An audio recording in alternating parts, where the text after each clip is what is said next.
ఈనాటి కళ్యాణ లక్ష్మి షాదీ ముబారక్ మరియు సిఎంఆర్ఎఫ్ చెక్కుల పంపిణీ కార్యక్రమానికి విచ్చేసినట్టు మన తాగర్ మాజీ సర్పంచులు, ఎంపీటీసీలు,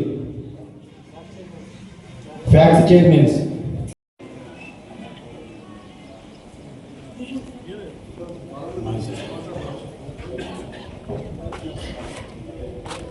నర్సింగాపూర్ మాజీ సర్పంచ్ నరేష్ వేదిక మీదకి రావాల్సిందిగా కోరుచున్నాం.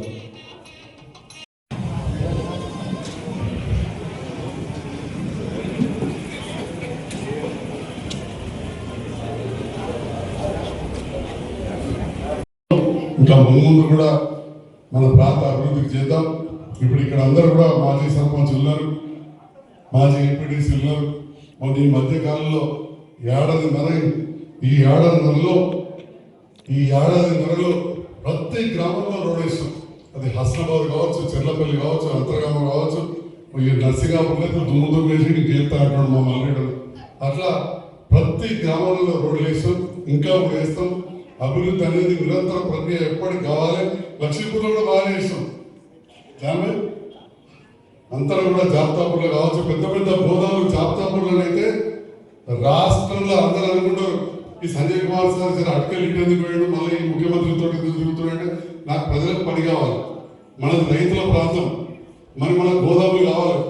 గోదాములు కావాలంటే రాష్ట్రంలో ఎక్కువ పెద్ద గోదాములు వచ్చినాయంటే జగిత్యాల నియోజకవర్గం అని చెప్పి ఎంతమంది ముందు చెప్తా ఉన్నా. మీరు కావస్తే మీరు ఎవ్వరని తెలుసుకున్న అధికారులు 20,000 మెట్రిక్ టన్నుల గోదాములు ఎక్కడ కూడా రాలే.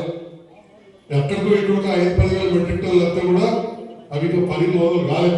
మా జాబితాపూర్ నాయకుల సహకారం, ప్రజల సహకారంతో జాబితాపూర్లు ఎత్తులు అదే గోదావరి అంటే మాకేమొస్తుంది అనుకోవచ్చు.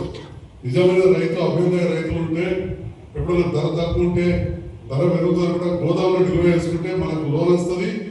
రైతులకు మనకు రిజర్వేషన్ ఉంటుంది. 30% వరకు మనకు రైతులు పెట్టుకోవడానికి మనకు అవకాశం ఇస్తారు. గోదావరి మిర్చి కానీ రేపటి ఏదైనా పంటలు పసుపు కానీ దాచుకునే ఆగేటువంటి ఈ రకంగా మనం ఈ కార్యక్రమాన్ని చేస్తున్నాం. ముందు కూడా మీ అందరి సహకారంతో నియోజకవర్గాన్ని అభివృద్ధిలో ముందుస్తానని చెప్పి తెలియజేస్తూ మరి నేను కూడా మీ అందరితో కలిసి భోజనం చేస్తా.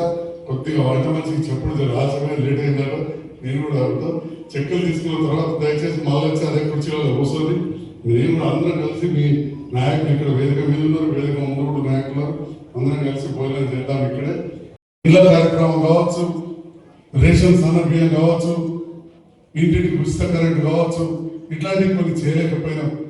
ఇవాళ రేవంత్ రెడ్డి ముఖ్యమంత్రి గారి నేతృత్వంలో రైతు బిడ్డవారు రైతులకు అనుకూలంగా మనం చూస్తూ ఉన్నాం. ఇంకా కొన్ని తప్పిపోయినా కానీ చాలా పెద్ద ఎత్తున రుణమాఫీ జరిగింది.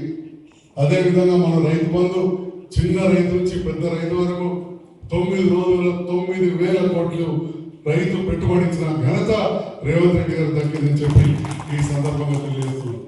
మరి అదేవిధంగా ఇల్లు కొన్ని ఊళ్ళలో కట్టించడం, జైత్యాల లక్ష్మీపూర్ అంతర్గా 2-3 ఊళ్ళలో మేము మంజూరు ఇచ్చినాం. జాబితాపూర్ సర్పంచ్ గారు ఉన్నారు ఇక్కడ. తిమ్మాపూర్లో కట్టించాం, కానీ కండక్టర్లు ఎవరు కూడా ముందరికి రాలేదు. జగిత్యాల పట్టణంలో బాగా కట్టినాం కాబట్టి ఇవాళ పల్లెటూళ్ళలో ఎక్కువ ఇచ్చే అవకాశం ఉన్నది.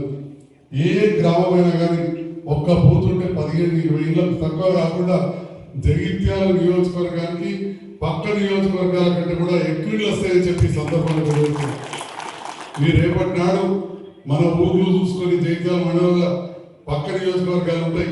అంటే లక్ష్మీపూర్ దిక్కుపోతే, జాబితాపూర్ దిక్కుపోతే, గొల్లపల్లి దిక్కు కావచ్చు, అంతర్గామంలో పక్క రాంపురం, కొండాపురం అటు కావచ్చు, ఇటు దిక్కు చూసుకుంటే బుగ్గాల దిక్కు కావచ్చు, కల్లడలు, యశవంతరావు పెట్టే దిక్కు, ఏడు దిక్కు బాల పిల్లలు చూసుకుంటే ఇంకేడలు కాదు.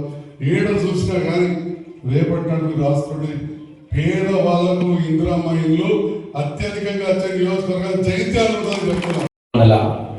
కళ్యాణ లక్ష్మి పాత ప్రభుత్వం ఇచ్చినటువంటి పథకాలను కంటిన్యూ చేస్తూ మళ్ళీ ఎన్నికల్లో ఇచ్చినటువంటి హామీల్లో భాగంగా మన రేవంత్ రెడ్డి గారి ప్రభుత్వం ఇప్పుడు కొత్త పథకాలు అమలు చేస్తుంది.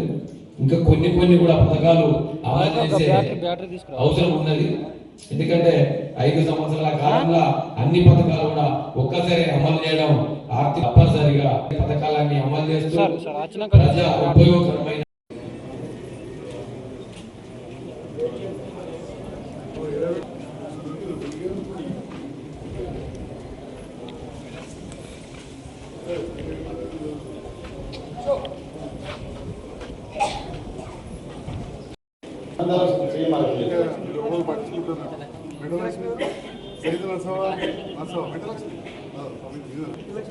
తర్వాత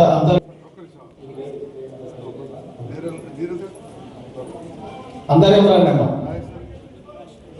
నీరెడ్డి విజయ,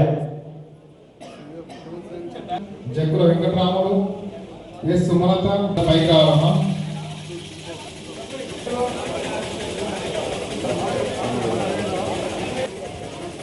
ఒడ్డర కాలనీ కూడా పైకి రావాలమ్మా. ఒడ్డర కాలనీ